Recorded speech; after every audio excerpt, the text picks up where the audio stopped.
Hello दोस्तों, मैं निगम चौहान आप सभी लोगों का स्वागत करता हूं आपके अपने यूट्यूब चैनल ऑनलाइन विद्यार्थी में।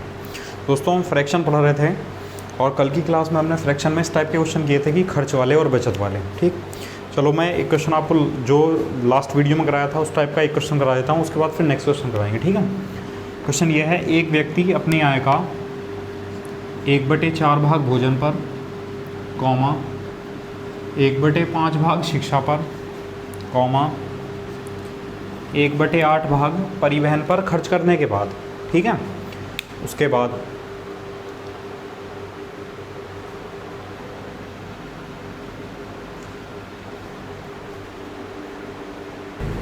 खर्च करने के बाद 1/8 भाग परिवहन पर खर्च करने के बाद 8,500 रुपये की बचत करता है, तो उसकी आय ज्ञात कीजिए।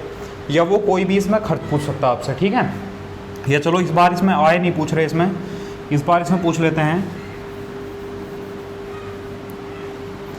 कि शिक्षा पर उसने कितने रुपए खर्च किए। शिक्षा पर उसने कितना खर्च किया, है ना, मतलब कितने रुपए उसने शिक्षा पर खर्च किए ये बताना है। ठीक, चलो देखते हैं। मैंने बताया था आपको, हमें उसकी सबसे पहले अगर इनकम पता होगी तभी तो हम बताएंगे। तो सबसे पहले उसकी इनकम मान लेते हैं, और इनकम इस तरह मान लो जो नीचे वाले जो फ्रैक्शन है, जो डिनोमिनेटर हैं, उनसे भाग हो जाए वो नंबर। ठीक, तो ऐसा नंबर जो 4, 5 और 8 से भाग हो जाए तो मल्टीप्लाई कर लो, 4 पंजे 20 और 20 गुणा 8 160। तो बच्चों, हमने जो उसकी इनकम थी वो 160 रुपये मान ली कि उसके पास 160 रुपये होंगे। अब वो कहाँ कहाँ खर्च करता है, 160 में से अपनी इनकम का 1/4 भाग तो भोजन पर, तो 1/4 कितना हुआ बच्चे, 160 का 1/4 कितना हुआ, 40 रुपये तो भोजन पर खर्च करता है वो। ठीक, फिर 1/5 भाग शिक्षा पर, इसका 1/5 भाग, तो 5 तिया 15, 5 दूनी 10, 32 रुपये वो शिक्षा पर खर्च करता है। फिर परिवहन पर इसका 1/8 यानी 20 रुपये वो परिवहन पर खर्च करता है। तो खर्च हो कितना गया, देखो खर्च जोड़ लो, 40, 32 और 20, 2, 3, 5, 4, 9, 92 रुपये जो है उसने खर्च कर लिए। तो बचे कितने, बचत हुई बच्चे 68 रुपये की बचत हुई। ठीक है, लेकिन बचत कितनी है, 8,500 रुपये की, तो 68 यूनिट बराबर 8,500 रुपये। ठीक, 17 चौका 68 और 17 पंजे 85, 500, 4 एकन 4, 4 से 125, तो एक यूनिट कितने रुपए के बराबर है, 125 रुपये के बराबर है। उसने पूछा, देखो बच्चों, उसने इनकम नहीं पूछी, इनकम पूछता तो 160 यूनिट निकालते। उसने पूछा है शिक्षा पर खर्च, तो शिक्षा पर खर्च कितना था, 1/5 भाग, मतलब 32 यूनिट उसने शिक्षा पर खर्च किए। तो एक यूनिट 125 के बराबर है, तो 32 यूनिट 125 गुणा 32। ठीक है, अब सॉल्व कर लो, देखो 32 हो जाएगा और 25 दूनी 50, 25 से 75, 5 80, कितना बच्चे, 4,000 रुपये उसने शिक्षा पर खर्च किए। बताओ समझ में आया कि नहीं आया, है ना। इस टाइप के तो कराए थे कल।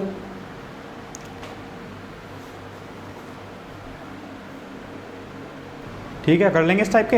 अगर हमसे इनकम पूछी होती तो हम यहाँ निकालते 160 यूनिट इनकम, 160 यूनिट बराबर 125 गुणा 60, 160 जो भी आता। तो चलो इस टाइप के कर लेंगे सब लोग। अब इसी में नेक्स्ट क्वेश्चन लिखते हैं। चलो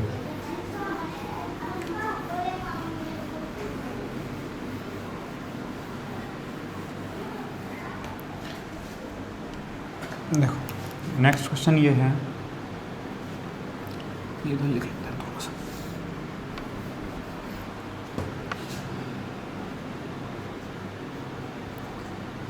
एक व्यक्ति अपनी आय का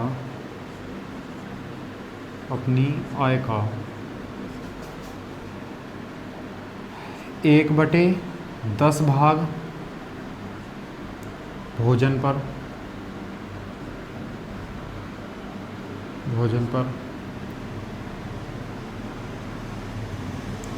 शेष का, आप लोग प्रॉपर क्वेश्चन लिखो तो वैसे लिख लेना यहाँ से, कॉमा शेष का इतना खर्च करता, मैं अलग तरीके से लिख देता हूँ, ठीक है। शेष का 1/20 भाग परिवहन पर, कॉमा शेष का 1/5 भाग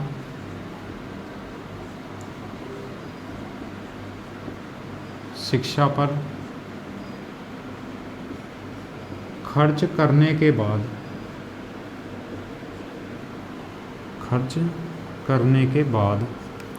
ठीक।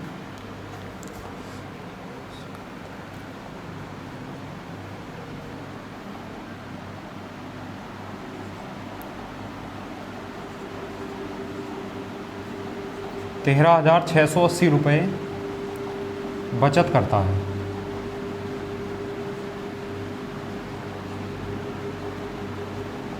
ठीक है, इतना खर्च करने के बाद वो बचत करता है इतनी। तो उसकी आय क्या बतानी है, उसकी इनकम, उसकी जो इनकम होगी आय वो कितनी होगी। ठीक है, क्वेश्चन समझ में आया आप सब लोगों को। एक व्यक्ति अपनी आय का 1/10 भाग भोजन पर, शेष का 1/20 परिवहन पर, शेष का 1/5 शिक्षा पर खर्च करने के बाद 13,680 बचत करता है। तो बच्चे उसकी इनकम बतानी है। अब देखो, उसकी इनकम बताने के लिए थोड़ा सा ये क्वेश्चन चेंज हो गया पहले वाले से, उसमें शेष नहीं था। तो बच्चे शेष का मतलब समझ लो क्या होता है। हम पहले की तरह कर रहे हैं क्वेश्चन को कि उसकी हम सबसे पहले उसकी इनकम मान लेंगे, उसकी इनकम मान लेंगे। और इनकम कैसे माननी मैंने आपको बताया था, जो डिनोमिनेटर है यानी हर से डिवाइड हो जाए, तो जो नीचे वाले नंबर से भाग हो जाए वो देखो। ठीक, जैसे कि 20 पंजे 100, 100 गुणा 10 कितना हुआ बच्चे 1000। तो हमने उसकी जो इनकम है वो 1000 मान ली। अब वो 3 टाइप के खर्चे करता है यहाँ पर, देखो भोजन पर, परिवहन पर और शिक्षा पर 3 टाइप के खर्च करता है उसमें। ठीक है, अब देखो चलो देखते हैं। 1000 रुपये उसकी इनकम थी, उसने 1/10 भाग भोजन पर, तो इसका 1/10 कितना हुआ बच्चे 100 रुपये। डायरेक्ट है, पहली लाइन में तो 1/10 भाग भोजन पर खर्च किया है, तो 1000 का 1/10 यानी 100 रुपये उसने भोजन पर खर्च कर लिए। उसके बाद लिखा है बच्चे शेष का।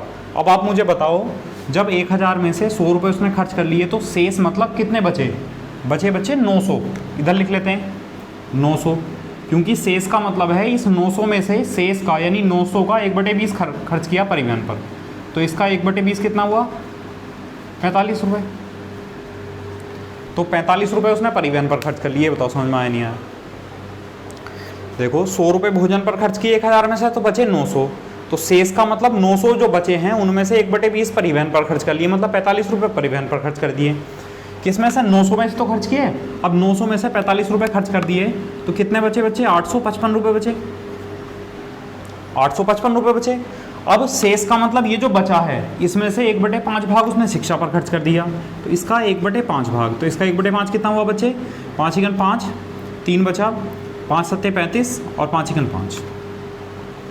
तो कितना बचा, सॉरी कितना खर्च कर लिया उसने 171 रुपये फिर से खर्च कर लिए। किस में से 855 में से। तो 855 में से 171 खर्च हो गए, तो बचे कितने 5 में से 1 गए 4। ठीक, अच्छा, और 5 15 में से 7 गए 8। ठीक, 7 में से 1 गया 6। तो बच्चे उसके पास बचे 684 रुपये। देखो 100 रुपये यहाँ खर्च कर लिए, बचे 900 का 1/20 45 रुपये खर्च कर लिए। 900 में से 45 गए, 855 बचे, 855 का 1/5 171 रुपये खर्च कर लिए। तो 855 में से 171 खर्च हो गए, तो बचे कितने 684। अच्छा, ये फाइनली बचत हो गई। और बचत कितनी है भैया 13,680 रुपये की, बराबर कर दिया। ठीक है, अच्छा 684 और 684 दूनी 1368, 1 यूनिट आया 20 रुपये के बराबर। पूछा क्या है इनकम कितने यूनिट है 1000 यूनिट। तो बच्चे 1000 यूनिट बराबर 20 × 1000 यानी 20,000। तो उसकी इनकम कितनी हो गई 20,000। और अगर आपको ये समझ में ना आया हो क्यों घटाया, तो आप बच्चे जो खर्च है वो जोड़ दो। देखो 100 रुपये यहाँ खर्च किया, 45 रुपये ये खर्च किया और 171 रुपये ये खर्च किया, तो एक खर्च आ गया 7 4 11 2 और 1 3, 316 रुपये खर्च कर लिए 1000 में से। तो 1000 में से 316 घटाएंगे तभी तो बचत आएगी 684। या इस तरह कर सकते हो, बताओ। और आप लोगों को अगर इसमें दिक्कत आ रही हो, ठीक है, तो इसका मैं और मेथड बता देता हूँ, इससे अगर दिक्कत आ रही हो तो। ठीक है, चलो चलो फिर भी जो लोग कर रहे हैं वो कर लो। एक क्वेश्चन और करके दिखाऊंगा इस तरीके से, नहीं आएगा समझ में तो फिर दूसरे तरीके से करेंगे, ठीक है। चलो और मेथड बता देता हूँ, चलो अगर ये समझ में नहीं आता तो।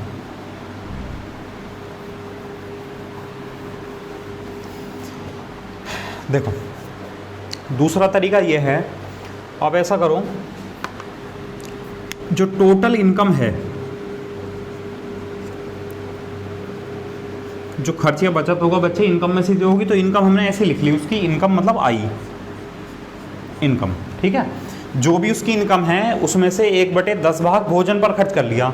मैंने आपको बताया था जो भाग में वैल्यू होती है टोटल कितनी होती है बच्चे, भाग में वैल्यू होती है टोटल 1।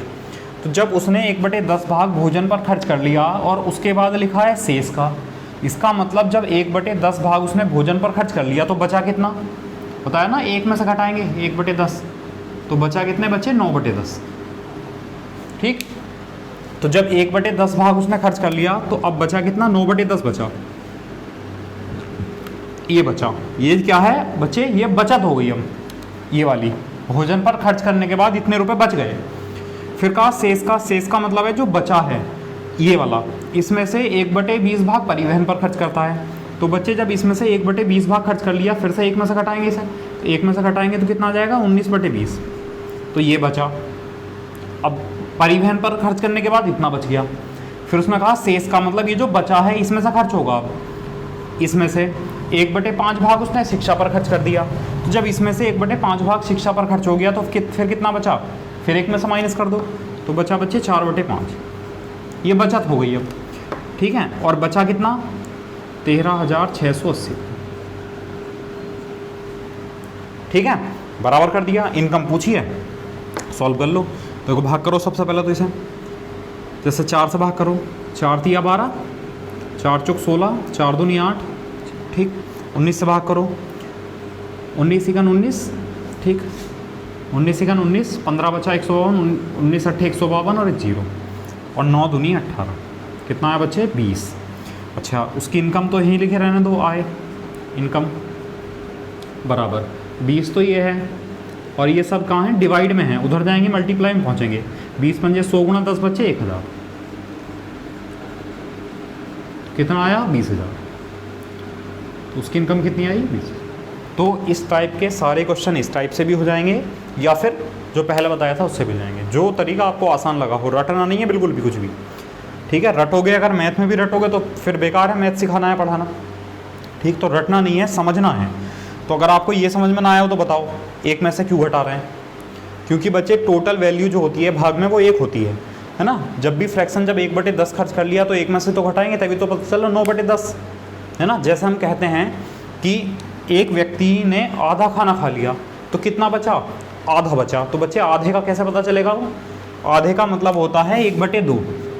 जब 1/2 खाना खा लिया उसने और टोटल भाग होता है 1, तो 1 में से इसको घटाएंगे आधे को, तभी तो बच्चे बचेगा आधा, तभी तो हम कहेंगे कि आधा बच गया। तो हमेशा भाग वाली बात आती है तो भाग में बच्चे 1 में से घटाते हैं, ठीक। और परसेंटेज वाली बात आती है तो परसेंटेज में बच्चे 100 से घटाते हैं।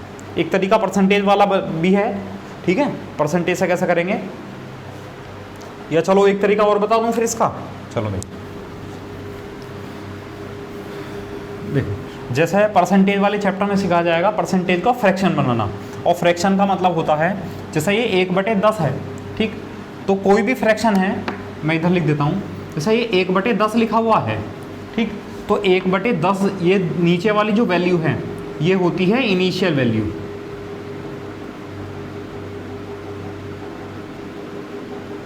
मतलब प्रारंभिक मान। जो नीचे वाला नंबर होता है, नीचे वाला फ्रैक्शन होता है, वो क्या होता है, ठीक है बच्चे। तो देखो ये होता है, नीचे वाली वैल्यू होती है इनिशियल वैल्यू, और ऊपर जो भी, जैसे यहाँ खर्च की और बचत की बात चल रही है तो ऊपर वाला हो जाएगा खर्च।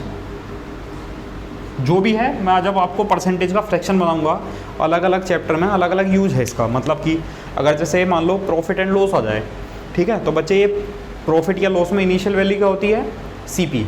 जब पहले सबसे पहले खरीदोगे फिर ही तो बेचोगे, तभी तो प्रॉफिट लॉस होगा।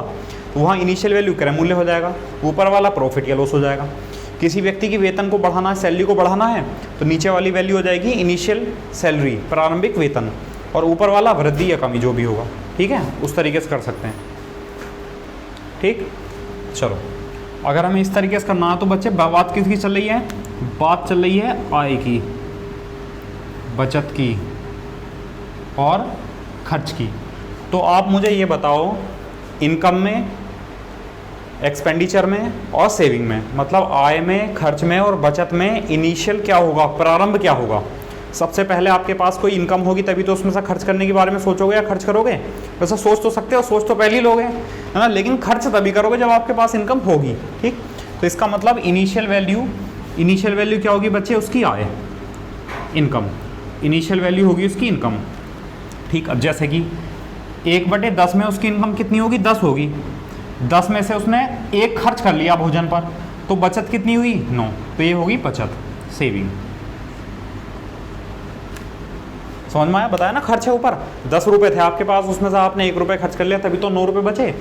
फिर नेक्स्ट लाइन पर जाओ, शेष का मतलब अब जो बचा, अब उसमें से उसके पास 20 रुपये थे, जैसे 20 रुपये थे उसके पास, तो 20 रुपये में से उसने 1 रुपया खर्च कर लिया परिवहन पर, तो बचे कितने, 19 रुपये बचे। ठीक, फिर तीसरी कंडीशन में जाओ, उसके पास 5 रुपये थे और उसने उसमें से 1 रुपया खर्च कर लिया शिक्षा पर, तो बचे कितने, 4 रुपये। बताओ ये समझ में आया कि नहीं आया। अब देखो इधर मल्टीप्लाई कर दो सबकी, इधर भी मल्टीप्लाई कर दो सबकी, तो 20 पंजे 100 गुणा 10 कितना हुआ, 1000। ठीक, और इधर मल्टीप्लाई करेंगे तो 19 गुणा 9 कितना हुआ, 171, 171 गुणा 4 कितना हुआ, 684। ठीक, अब देखो आपके पास अगर 1000 रुपये थे तो आपने उसमें से कितने बचाए, 684 यूनिट बचाए, लेकिन बचत है कितनी, 13,680 रुपये की बचत है, तो बचत को बचत के बराबर कर दिया, तो 1 यूनिट बराबर 20, 684 से भाग कर दिया इसे। क्या पूछा है उसने, इनकम कितनी है बच्चे, इनकम है 1000 यूनिट, तो 1000 से गुणा करेंगे तो 1000 यूनिट बराबर 20 गुणा 1000 मतलब बचे 20,000। तो या फिर इस तरह कर सकते हैं। तो जो तरीका आपको सबसे अच्छे तरीके से समझ में आया हो, याद रखना ना पड़े बस, अगर इसमें भी है तो इसमें समझ लो कि 10 से 9 क्यों कर रहे हैं, 20 से 19 क्यों कर रहे हैं, 5 से 4 क्यों कर रहे हैं, इनकम के बाद यहाँ बचत क्यों आ गई, खर्च कहाँ आ गया, है ना। तो ये समझो, रटो मत बिल्कुल भी। ठीक है, मैं बता चुका हूँ। देखो अगर आपके पास 10 रुपये हैं और उसमें से आपने 1 रुपया खर्च कर लिया भोजन पर, तो 10 में से 1 रुपया खर्च कर लिया, बच्चे 9 क्या आया, बचत आई वो। ठीक है, इसलिए बचत लिखा हमने। ठीक, और क्योंकि शेष का मतलब है, हमने यहाँ 1 क्यों नहीं लिखा, हमने खर्च क्यों नहीं लिखा, हम डायरेक्ट खर्च भी तो लिख सकते थे, हम यहाँ 1 भी तो लिख सकते थे, यहाँ फिर से 1 लिख सकते थे, यहाँ फिर से 1 लिख सकते थे। तो बच्चे 1 हमने इसलिए नहीं लिखा क्योंकि लिखा है शेष। शेष का मतलब होता है जो बचा है उसमें से खर्च होगा। ठीक है, इसलिए 9 बचत थी ना, तो अब इसमें से खर्च होगा वो। ठीक है, हर बार बचत। चलो कर लेंगे इस टाइप के। फिर चलो एक क्वेश्चन और देते हैं, फिर नेक्स्ट करेंगे, इसी में चेंज कर लेते हैं। जो भी आपको तरीका समझ में आया हो उससे करना, फिर मैं समझाऊंगा आप लोगों को।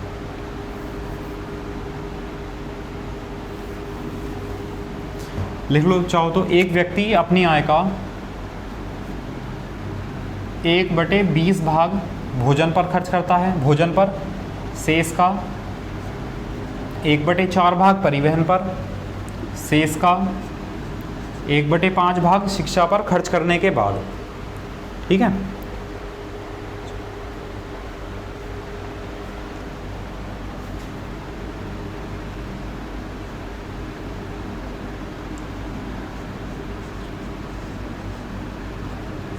₹11,400 की बचत करता है, तो उसकी इनकम पूछी है उसने, उसकी इनकम बताओ। या इसमें थोड़ा सा चेंज कर लेते हैं, चलो तीसरे क्वेश्चन में करेंगे चेंज, इसमें भी सिंपल उसकी इनकम बतानी है। तीसरे में करेंगे कि भोजन, परिवहन या शिक्षा पर किसी भी एक खर्च को पूछ सकता है वो, है ना, तब उसको लेके चलेंगे। अभी उसकी इनकम बतानी है। चलो 1 मिनट का टाइम है, जल्दी से करो फटाफट एकदम।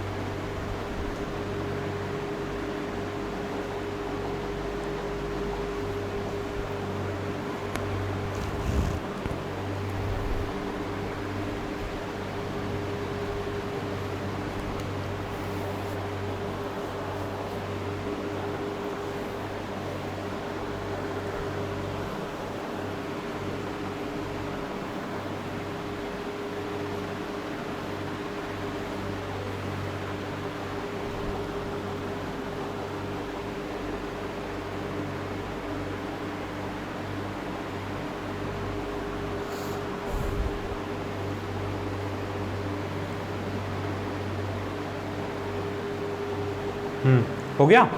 चलो जिस तरीके से भी आप कर रहे हो उस तरीके से करो। अगर आप, मैं इस तरीके से बताता हूँ रेशियो वाले से, ठीक है। फिर भी अगर किसी को कोई तरीका समझ में ना आया हो, जो पहले 2 तरीके से उनसे कर रहे हो, तो मुझे बताना, फिर कमेंट कर देना, मैं बता दूंगा आपको नेक्स्ट वीडियो में, पहले समझा दूंगा, ठीक है। चलो देखो, 20 क्या है उसकी इनकम, 20 रुपये थे उसके पास, और 20 रुपये में से 1 रुपया उसने खर्च कर लिया, बचे कितने, 19 रुपये बचे, ठीक। फिर उसके पास 4 रुपये थे, 4 रुपये में से उसने 1 रुपया खर्च कर लिया, बचे कितने, 3 रुपये बचे। फिर उसके पास 5 रुपये थे, 5 रुपये में से उसने 1 रुपया खर्च कर लिया, बचे कितने, 4 रुपये बचे, ठीक। तो इधर सबकी मल्टीप्लाई कर दो, इधर सबकी मल्टीप्लाई कर दो। मल्टीप्लाई करने से पहले आप थोड़ा सा ये समझ सकते हो कि इधर के किसी नंबर से इधर का कोई नंबर डिवाइड होता है तो कर सकते हैं। 4 से 4 कैंसिल हो गया, बाकी और कोई भाग नहीं होगा। तो 20 गुणा 5 कितना हुआ बच्चे, 100, और 19 गुणा 3 कितना हुआ बच्चे, 57, ठीक है। अब हमारे हिसाब से तो 11, क्वेश्चन के हिसाब से तो 11,400 रुपये की बचत है, लेकिन हमारे हिसाब से 57 यूनिट की, तो 57 यूनिट बराबर 11,400 रुपये, ठीक है। 57 से 2 बार यानी 200 बार, 1 यूनिट बराबर कितना हुआ बच्चे, 200 रुपये, ठीक। अच्छा क्या पूछा है हमसे, पूछा उसकी इनकम, इनकम कितने यूनिट है, 100 यूनिट। तो 1 यूनिट 200 के बराबर है, तो 100 यूनिट कितना हुआ, 200 गुणा 100 कितना हुआ बच्चे, 20,000, ठीक है। तो उसकी इनकम कितनी होगी, 20,000 रुपये उसकी इनकम होगी।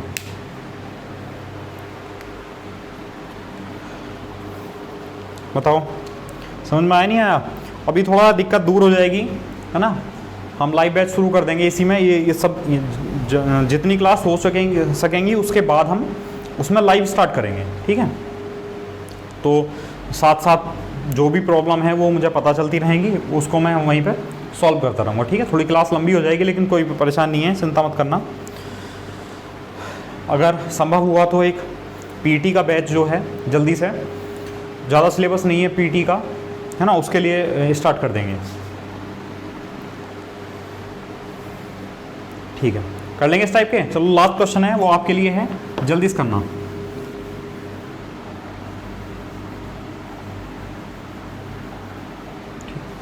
देखो, एक व्यक्ति अपनी आय का 1/3 भाग भोजन पर, 1/4 शेष का 1/4 भाग परिवहन पर, शेष का 1/5 भाग शिक्षा पर खर्च करने के बाद, ठीक,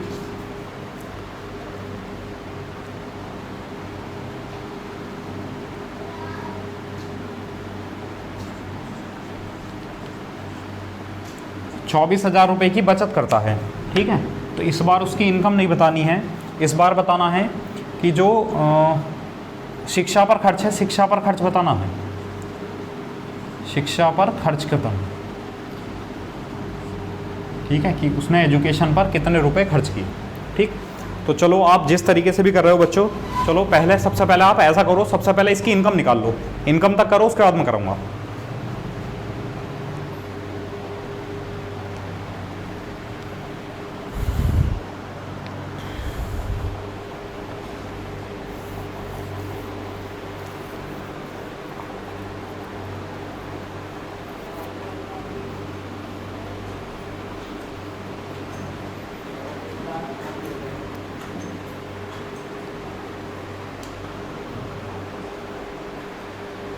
इनकम तो कर ली होगी, चलो देखते हैं।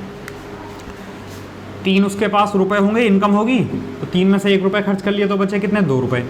फिर उसके पास 4 रुपये होंगे, 4 रुपये में से उसने 1 रुपया खर्च कर लिया तो बचे कितने, 3 रुपये।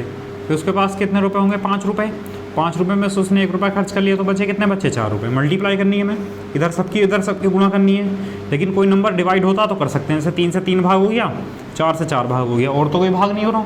इधर क्या बचा, 5, और इधर क्या बचा, 2। तो हमारे हिसाब से उसके पास 5 रुपये होंगे तो उसने 2 रुपये की बचत की, लेकिन बचत कितनी है, 24,000 रुपये की। तो 2 यूनिट बराबर 24,000 रुपये, ठीक।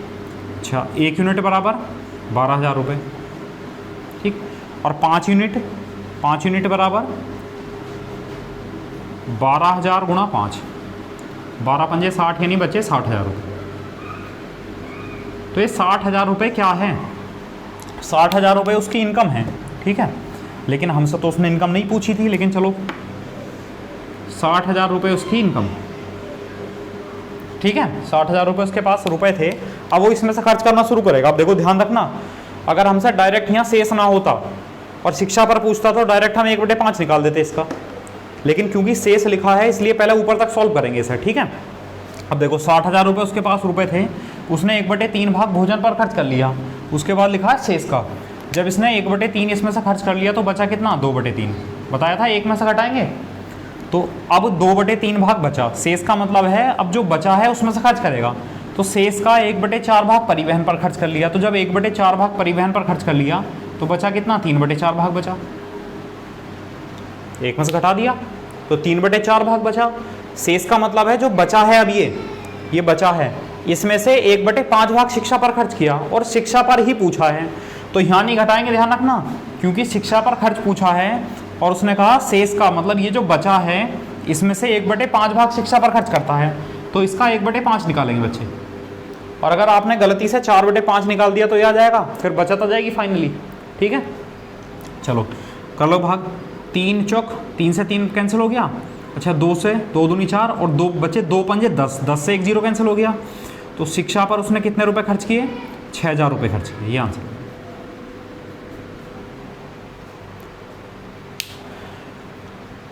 बताओ समझ में आया कि नहीं आया,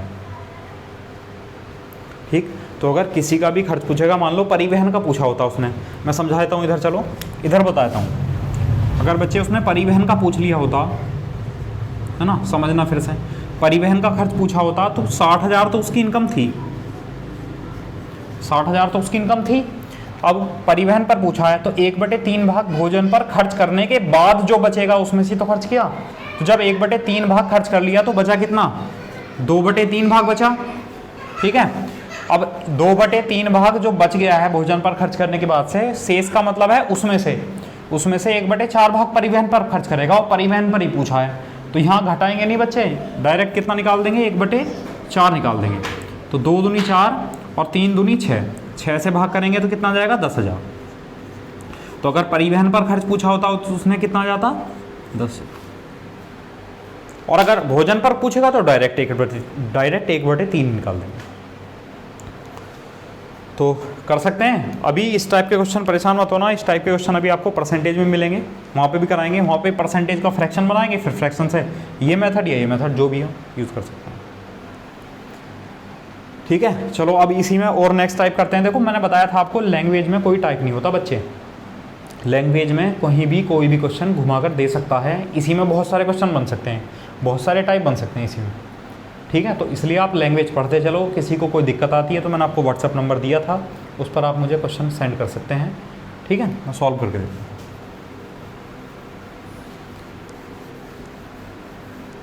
आज कंप्लीट कर लेते हैं इसे बस, उसके बाद सिंप्लीफिकेशन रह जाएगा, और सिंप्लीफिकेशन के बाद जो मिसलिनियस टाइप हैं, जो विविध वाले हैं, जो बहुत ज़्यादा आते हैं एग्ज़ाम में, वो कराएंगे बच्चे, ठीक है।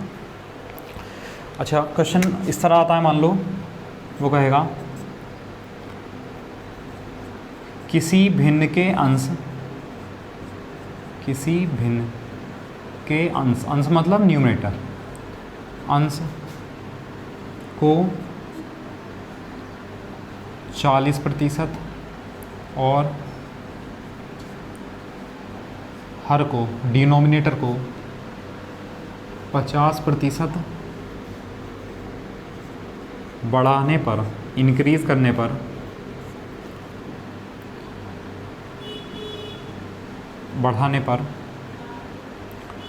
नई भिन्न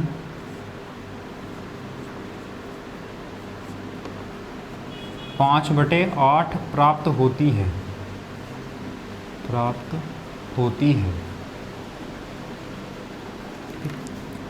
तो मूल भिन्न, ओरिजिनल फ्रैक्शन, मूल मतलब बच्चे ओरिजिनल, मूल भिन्न क्या थी। देखो क्वेश्चन समझ लो, किसी भिन्न के अंश को, ठीक है, न्यूमरेटर को 40% और डिनोमिनेटर यानी हर को 50% इंक्रीज किया गया, बढ़ाया गया, तो जो नया फ्रैक्शन बन के आया वो 5/8 है। तो ओरिजिनल यानी मूल, जो पहले वाला फ्रैक्शन था वो बताना है। देखो बच्चों, एक तो तरीका ये है कि जो फ्रैक्शन हैं, जो भिन्न हैं, भिन्न हमने x/y मान ली, न्यूमरेटर और डिनोमिनेटर, अंश और हर, ठीक है बच्चे। अब परसेंटेज में सिखाया जाएगा, जैसे परसेंटेज में अगर वृद्धि होती है तो बच्चे उसे हम 100 प्लस परसेंटेज करके निकालेंगे। जैसे मान लो 20% वृद्धि है तो 120, 30% वृद्धि तो 130, 40% वृद्धि तो 140, और अगर बच्चे परसेंटेज में कमी होती है तो 100 माइनस परसेंटेज करके निकालते हैं। ठीक है, अभी इतना ही समझ लो बस, बाकी पूरा कॉन्सेप्ट वहाँ सब समझाएंगे परसेंटेज में। तो बच्चे पहले कहा गया किसी भिन्न के अंश में, अंश क्या है इसका, x है, x में x को 40% बढ़ाया गया तो 100 प्लस 40 मतलब 140%। 140% का मतलब है बच्चे 140/100, क्योंकि परसेंटेज का जो मीनिंग होता है वो होता है पर 100, मतलब 1/100, तो परसेंटेज की जगह 1/100 लग जाएगा। तो जब 140% लिखेंगे तो मतलब 140/100 आ जाएगा। ठीक, अच्छा हर कितना है, y है, हर को 50% बढ़ाया गया तो बच्चे 50% बढ़ाएंगे तो 150/100। अब ये नया फ्रैक्शन आ गया, लेकिन नया फ्रैक्शन कितना है, 5/8 है, तो इक्वल कर दिया 5/8, बराबर कर दिया 5/8 के। अब देखो ध्यान रखना, 2 0 से 2 0 कैंसिल हो जाएंगे, 1 0 से 1 0 कैंसिल हो जाएगा। ठीक, अब लिख लेते हैं कितना आया, x/y गुणा, देखो x/y गुणा 14/15, 14/15 बराबर 5/8, 15 ऊपर चला जाएगा, 14 नीचे आ जाएगा, तो इधर हो जाएगा x/y बराबर 15 पंजे 75, 75 और 14 अट्ठे 112, 11, बस ये आंसर आ जाएगा। x/y क्या था, ओरिजिनल फ्रैक्शन ही तो था, ये आंसर आ गया। मूल भिन्न क्या थी बच्चे, 75/112। बताओ,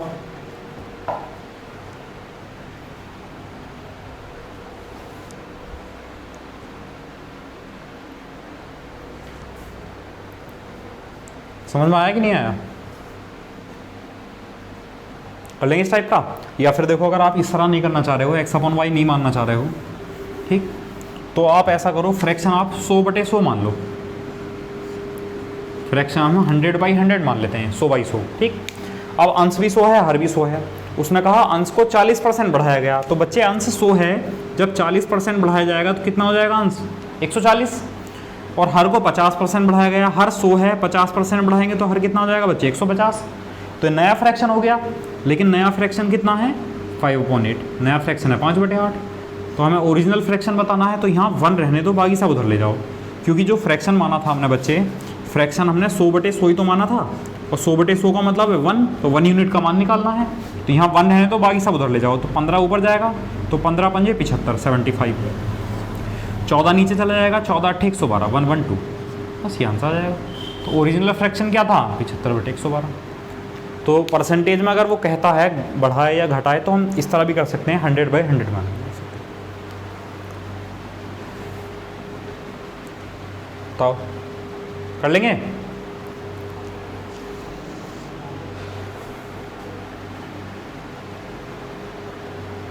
चलो इसी में और नेक्स्ट करते हैं। ठीक है, अब वृद्धि और कमी दोनों वाला कर लेते हैं, चलो, है ना।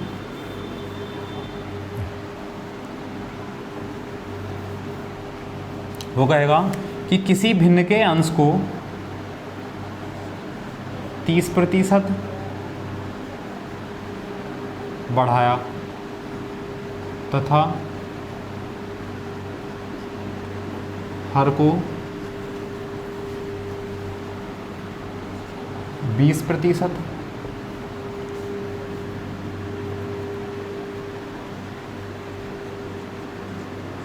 घटाने पर, ठीक, किसी भिन्न के अंश को 30% बढ़ाया ना लिखो, बढ़ाने लिखो, इंक्रीज। ठीक, किसी भिन्न के अंश को 30% बढ़ाने तथा हर को 20% घटाने पर नई भिन्न 6/7, 6/7 प्राप्त होती है। तो मूल भिन्न बतानी है, ओरिजिनल फ्रैक्शन क्या था। ठीक है, देखो बस परसेंटेज डिजिट चेंज किए हैं, लैंग्वेज लगभग वही है।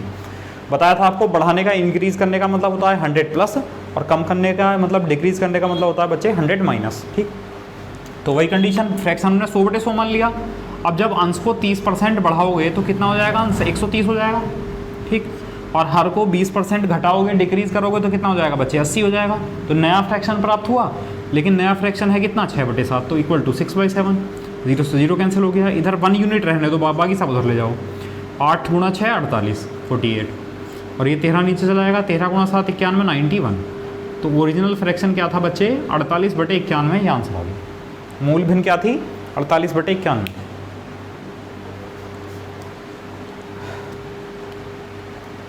बताओ समझ में आया नहीं आया?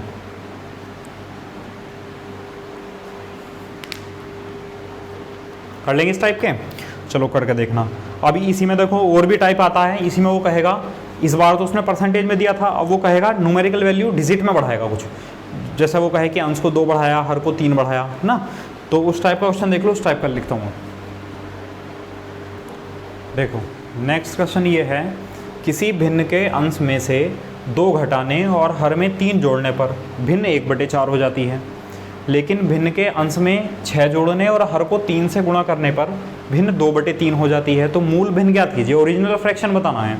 और बच्चे ऑप्शन दे रखे हैं, ये ऑप्शन मिलेंगे पता है जरूर। तो इस टाइप का क्वेश्चन अगर आता है तो सबसे पहले आप फोकस करना ऑप्शन पर, सबसे जल्दी ऑप्शन से हो जाएगा, वरना इक्वेशन बनाने में बच्चे टाइम लगेगा। मैं दोनों तरीके से बताऊंगा, पहले आपको ऑप्शन से बताऊंगा फिर बेसिक से बताऊंगा, ठीक है। ऑप्शन का यूज करते हैं। उसने कहा किसी भिन्न के अंश में से 2 घटाने, अब अंश में 2 घटाओ, अब पहले का अंश कितना है, पहले ऑप्शन का अंश है 1 में से 2 घटाएंगे तो माइनस पहुंच जाएगा, इसका मतलब ये तो हो नहीं सकता, छोड़ो, ठीक।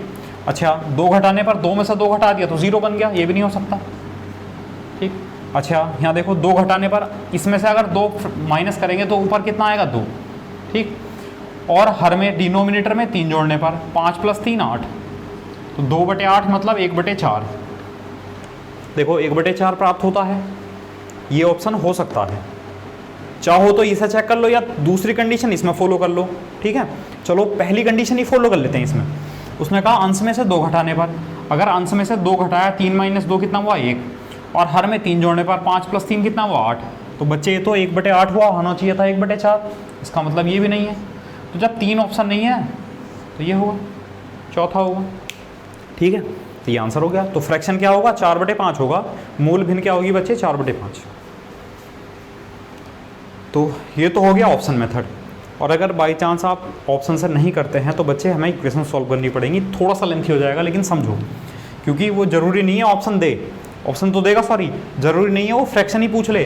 अगर वो पूछ लेता कि मूल भिन्न का अंश ज्ञात करो, न्यूमरेटर ज्ञात करो, तब हम ऑप्शन से नहीं कर पाते, ठीक है। तब देखो तो जो फ्रैक्शन है बच्चे, फ्रैक्शन हमने मान लिया x/y, न्यूमरेटर x है और डिनोमिनेटर इसका बच्चे y है।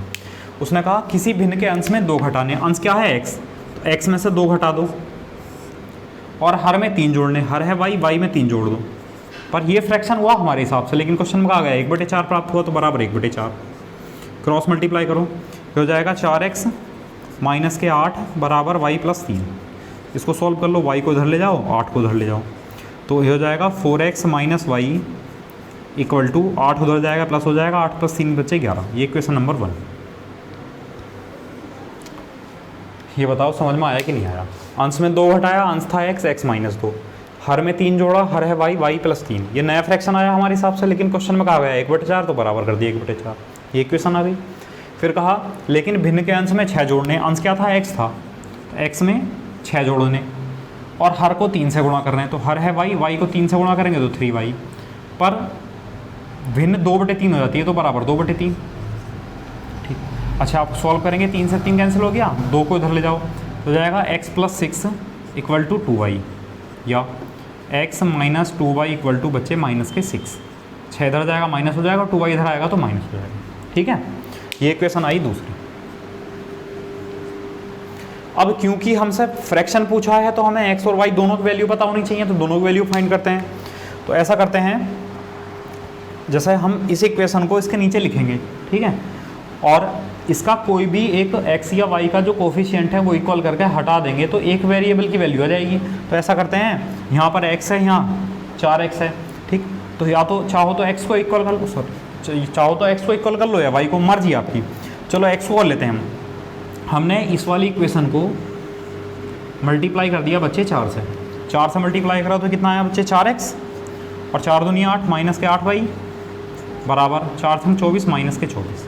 ये वाली इक्वेशन 2 आ गई, ये वाली, ठीक। अच्छा अब ये दोनों बिल्कुल एक जैसे हैं, लेकिन ये कैंसिल नहीं हो सकते। अगर हम इसे माइनस करेंगे तभी तो कैंसिल होंगे, तो जब साइन चेंज करेंगे तो सभी के साइन चेंज हो जाएंगे। ये माइनस हो जाएगा, ये माइनस का उल्टा प्लस हो जाएगा, ये माइनस का उल्टा प्लस हो जाएगा। अब 4x से 4x कैंसिल हो गया, ये माइनस का y है बच्चे और ये प्लस के 8y है, तो 8y में से y घटाएंगे तो बच्चे आएगा 7y बराबर 24 प्लस का और 11 प्लस का।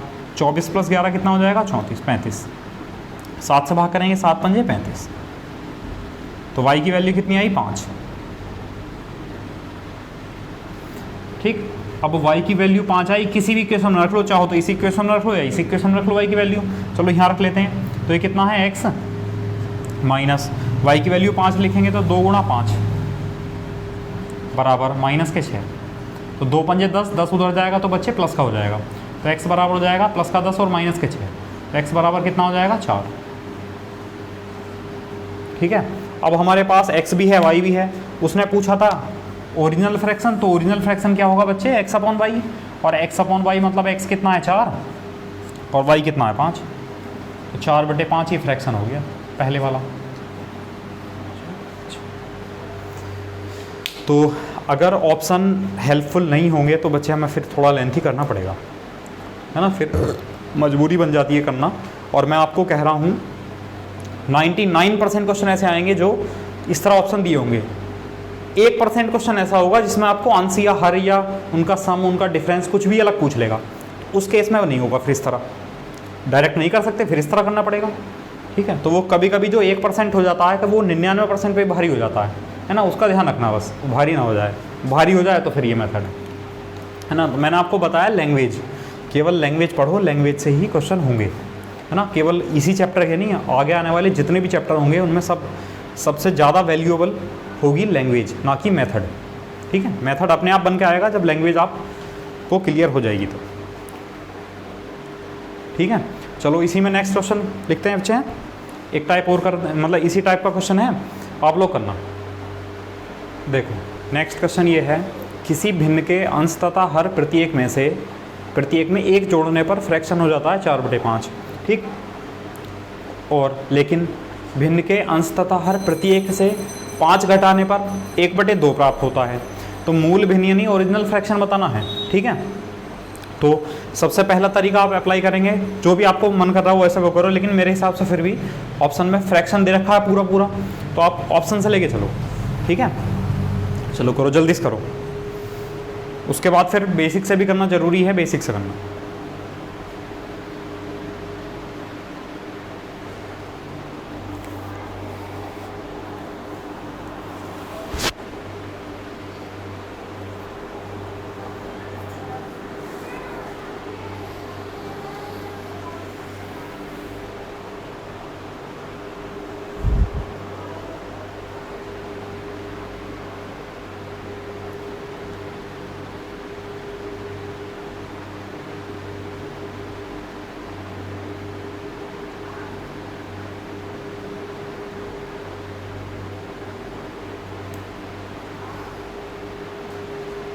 हो गया, चलो देखते हैं। उसने कहा अंश तथा हर प्रत्येक में एक जोड़ने पर, भाई इसमें एक जोड़ो, एक और एक 2, और हर में एक जोड़ो 2 और एक 3, तो ये तो 4/5 आना चाहिए था, मतलब ये नहीं आया।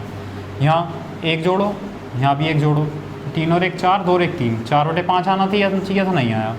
यहाँ भी एक जोड़ो, 5 और एक 6, और यहाँ भी एक जोड़ो 6/4, लेकिन 4/5 आना चाहिए नहीं था। इसको चेक ही मत करो, जब 3 ऑप्शन नहीं गलत हैं तो एक सही होगा। चलो चेक कर लेते हैं उसे भी। एक जोड़ो, इसमें भी एक जोड़ो, 7 + 1 8 और 9 + 1 10, 2 चौक 8, 2 पंजे 10, कितना है 4/5। बाकी को चेक ही मत करो, ये आंसर हो गया। ठीक है, ये चलो, अगर मान लो इससे नहीं करते हैं तो फिर वही तरीका, बेसिक जो फ्रैक्शन है, भिन्न को बच्चे x/y मान लेते हैं। उसने कहा अंश और हर प्रत्येक में एक जोड़ो, तो अंश है x, एक जोड़ दो, और हर है y, एक जोड़ दो।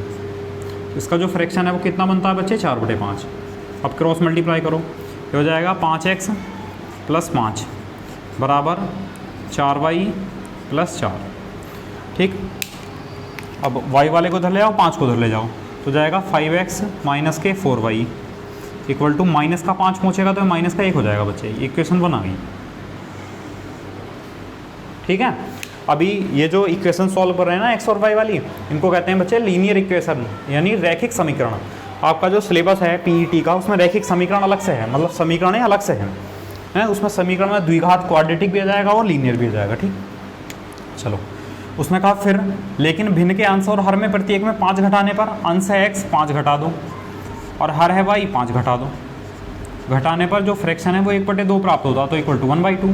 क्रॉस मल्टीप्लाई करो, जाएगा 2x माइनस के 10 equal to y minus 5। y को उधर ले आओ तो 2x माइनस के y, 10 को उधर ले जाएंगे तो प्लस हो जाएगा, 10 माइनस 5 कितना हो जाएगा 5। ये क्वेश्चन नंबर 2 है। ठीक है। अच्छा अब हमें मूल भिन्न बतानी है तो x और y दोनों की वैल्यू पता करनी पड़ेंगे तभी तो फ्रैक्शन बताएंगे। तो इसलिए यहाँ ऐसा करो x या y पहले किसी एक को हटा दो। तो यहाँ x का कोफिशिएंट 2 है, यहाँ 5 है, किसी एक को मल्टीप्लाई करके तो काम चलेगा नहीं। यहाँ y का कोफिशिएंट 1 है और यहाँ 4 है, इसको 4 से मल्टीप्लाई कर लो, इसको 4 से मल्टीप्लाई करके इधर लिख लो। इक्वेशन 2 को मल्टीप्लाई कर लो किससे 4 से, तो 4 से मल्टीप्लाई करेंगे तो 4 दूनी 8x माइनस के 4y और बराबर 4 पंजे 20। Equation number 2।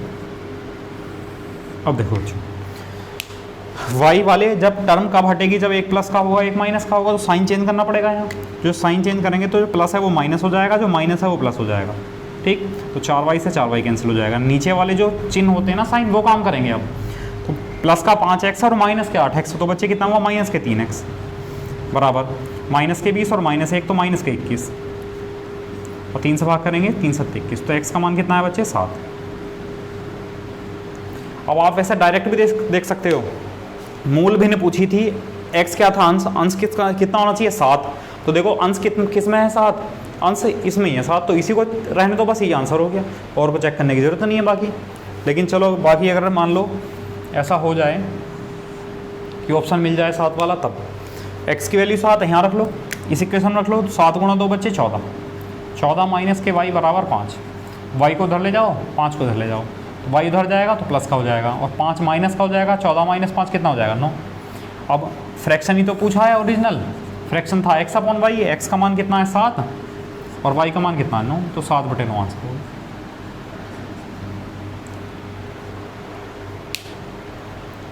बताओ कर लेंगे। अब देखो मैं जैसे बता चुका हूँ, हम नंबर सिस्टम पढ़ रहे हैं। नंबर सिस्टम में जैसे इसके कुछ टाइप अगर मान लो रह भी जाता है तो उसको हम मिसलेनियस में करा देंगे, विविध वाले क्वेश्चन में करा देंगे। ठीक है। और मैंने आपको बताया कोई टाइप नहीं होता है चैप्टर का, लैंग्वेज कहीं से भी कभी भी घुमा कर दे सकता है वो। ठीक है। तो